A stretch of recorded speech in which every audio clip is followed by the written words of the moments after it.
Better World Blueprint. Good humans doing good things.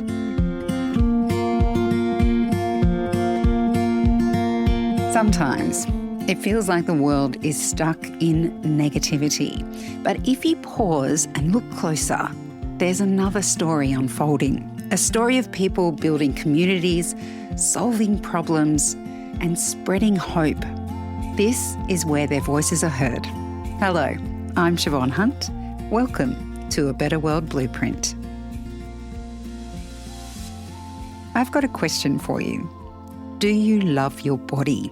I mean, do you honestly accept and love all your imperfections?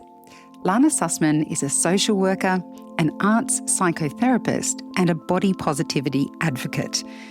After over a decade supporting new parents as they navigate their changing lives, she's discovered a passion for showing others how to accept themselves.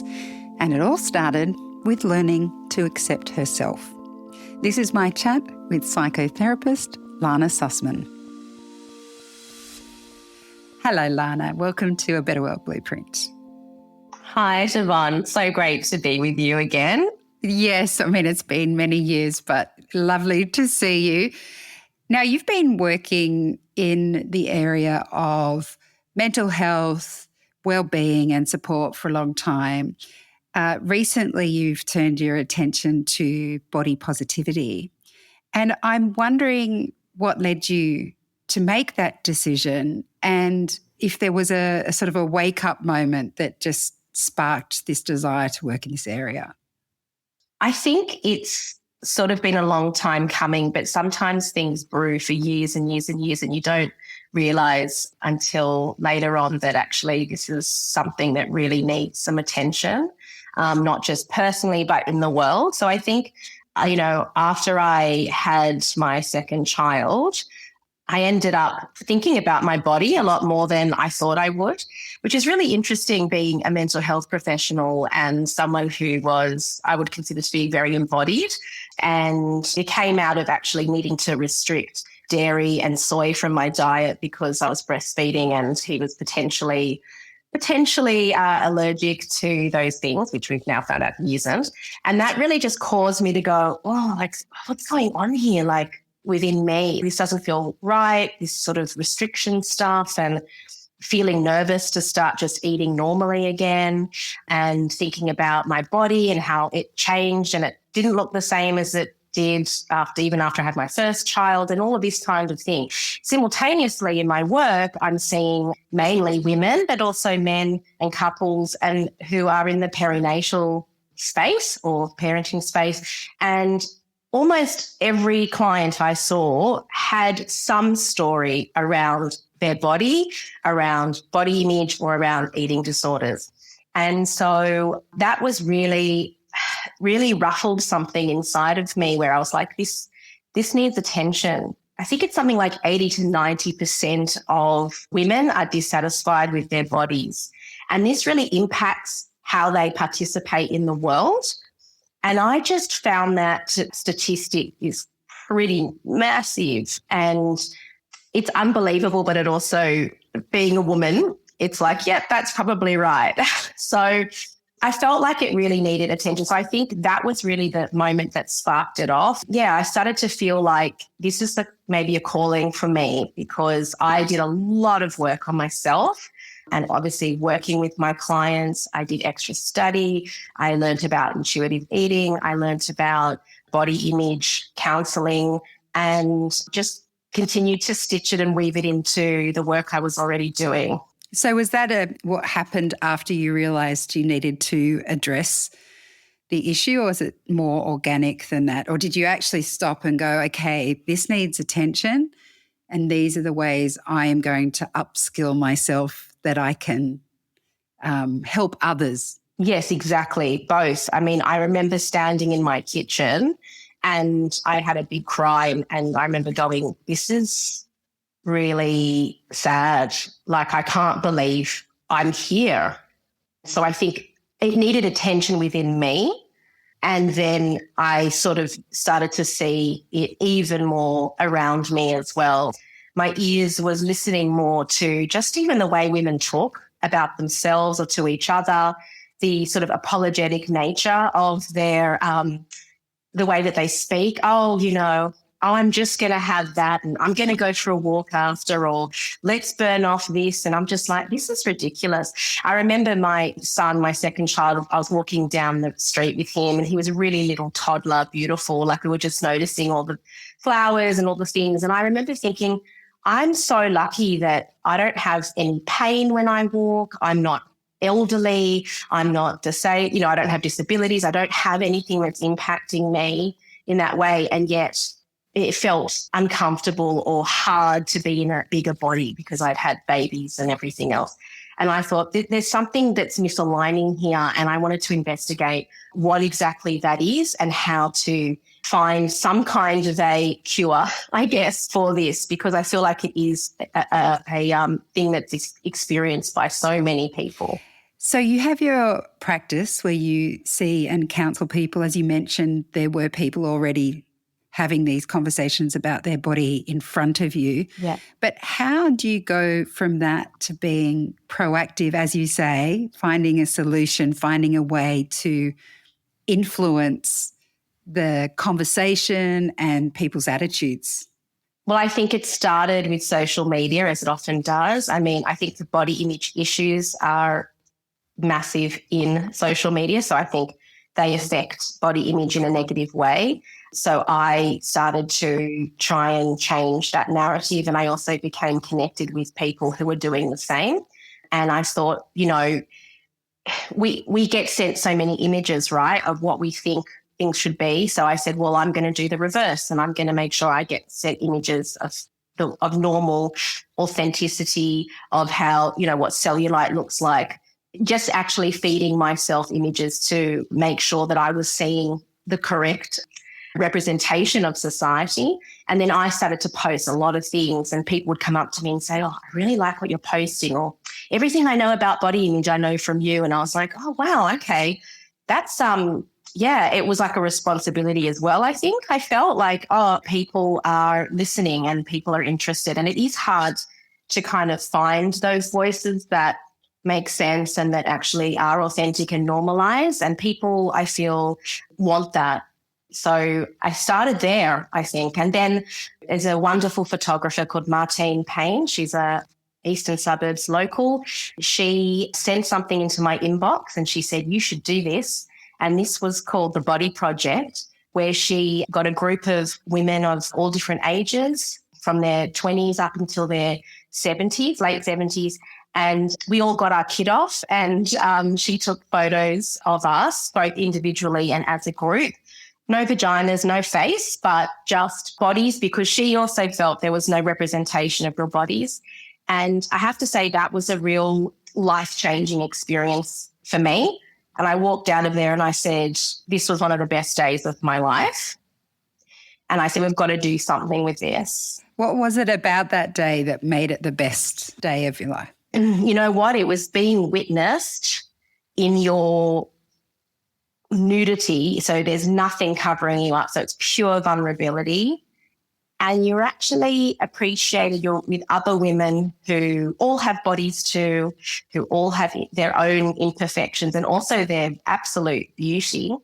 And being seen as a piece of art and expression, as opposed to how attractive you are, or, there was no male gaze, for example. It was just body and soul really in the space. And I think don't get me wrong, I was absolutely shitting myself. I was going to say, it sounds terrifying. Yeah. Oh, yeah.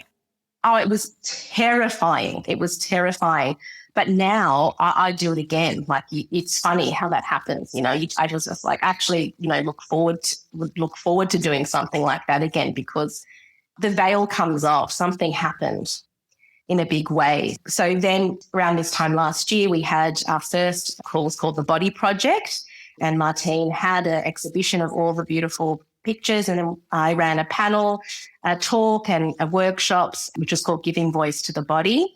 And it was so beautiful. Again, multi-generational as well. We had a 20-year-old there. We had someone in their late 70s there, and everything in between. And just being in circle with other women We don't get that opportunity, and yet it is so primal, I feel, to who we are and how we're supposed to be in this world, in this society. And just sharing, we all had a story, and everyone's story is so meaningful and so touching and so important. And I think that it's important that we don't get to 70 to then realize, oh God, I really need to do this work. Like, how much more helpful is it to start in younger years to start thinking about these messages and this body that we have that is actually just our vessel that carries us through life. I know that you are doing things with mothers and daughters. Talk to me about that and how you set those programs up. Yeah, it's really just we're birthing these programs at the moment. I've teamed up with a beautiful yoga practitioner, and she's also a somatic psychotherapist. Her name's Tal Rafel.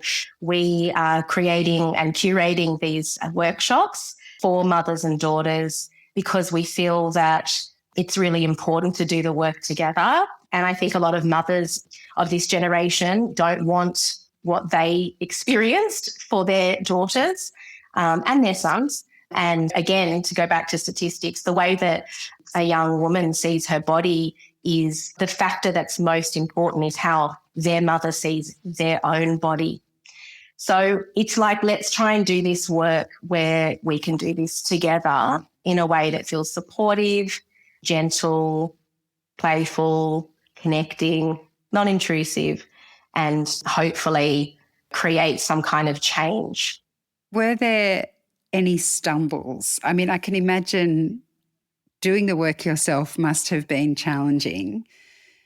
But were there stumbles, whether that was doing the work for yourself or setting up programs and getting people to come to the sessions?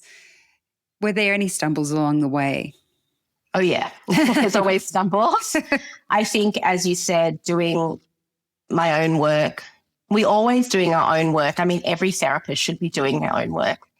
That makes a good therapist because we're all human. So I think I constantly have to revise. I constantly have to shift and move. The landscape's changing a lot with the introduction of GLP-1s and... What are GLP-1s? Sorry. Like Ozempic and Mounjaro and all of that. And there's every day things are changing, and it's very nuanced space, to be honest, because it's bringing a lot of great health benefits for a lot of people who need it, but it's also shifting the story a bit. So people like Venus Williams have come out and on the one hand, yeah, great, good on you, Venus. Like, you've struggled for a long time and it's helping you to feel like you can be at the top of your game, but also she's selling a product to a lot of people and she's an influencer. So it's that kind of thing. But also I think the thing about body image is that body image issues is that everyone has them, but not many people want to admit they've got it. So it's hard for people to go, oh yeah, I'll go to that workshop. Because it's scary, right?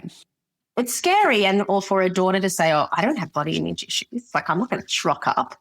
And, the best age for them to come is like around that sort of age 12 to 14 sort of thing. And they're like the most resistant to coming. So those have definitely been blocks, and we keep going. I normally ask, has this work changed you? But I can hear from what you're saying, it has changed you. But I'm wondering, can you tell us how it's changed you then? I think the way it's changed me is it has increased my capacity for compassion, both for myself and for how I see others. And I think that therapy, full stop, should increase your compassion for yourself and for others, for the humanness in all of us. But I think particularly this body image space, because we can't help how our bodies are. They just are. And so to berate ourselves or to restrict ourselves or to pressurize ourselves is just futile. And that is unfortunately how we were raised in the 80s and 90s and even the early 2000s, is like restrict more, take more out, do more, keep going. And it's like women have enough Yes. to enough pressure of what is expected of us. I think this is just this unbelievable pressure that is unfair, actually. So I think my compassion would be the thing that's changed the most. And it's a continuous work in progress, because you can hear those voices will come in, and it's really about having that compassionate sense with you at all times. I tell my clients, with a hand on your back, just saying, hey, sweetheart, you're doing a really good job. It's okay. This is hard. Just that really beautiful voice, if we could all have that inside of us, because we all have voices. And mostly for many people, it's the critic that speaks the loudest. You're nodding. Yes, I totally get that. Yeah. So I think we need that compassionate one that needs to push the critic aside a little bit and say, hey, you don't need to be here right now. That's actually not going to help me. Yeah. Find another job to do, because Yes. I just need, the compassionate one with me. That's what we need to cultivate. It's something that doesn't come naturally to most of us, I think. Absolutely. And it's really, I love doing that work in my clinic, because it's very important, deep work that can actually really infiltrate in a positive way all aspects of our lives. Giving yourself compassion as a parent, giving yourself compassion as a friend, a daughter, to your body, to yourself, Really important. Have you been able to see the impact of this work? Yes, I've had some beautiful testimonials, and one that I can share because she said I can share it. We had a beautiful woman attend one of my workshops recently, and she's been working with a therapist one-on-one for a long time, very committed to working with her relationship with her body. And she just said, she sent me this message. She said, because in the session, one of the things I do is it's sort of like in conversation with the body. That's why I call it giving voice to the body. She said, I've never heard my body speak before, and I heard it for the first time, and it was so beautiful. No. And yeah, so I think she was so grateful, and she could then take that back into her one-on-one therapy and go forward with that, because there was just this block there. And I think that's what happens with us as we get older. Like, children are very connected to their bodies. Like, they go with the flow of it. They move a lot. And we sort of shut down and disassociate. We get scared, I think, of what will our body say to us, what will we hear. But it's this relationship, I think, that we need to work on between us and our body, And so I think that was really powerful. And hearing from, like 70-year-old women saying, I've just never thought of my body in this way before. I think that's just incredible for me, it's a gift.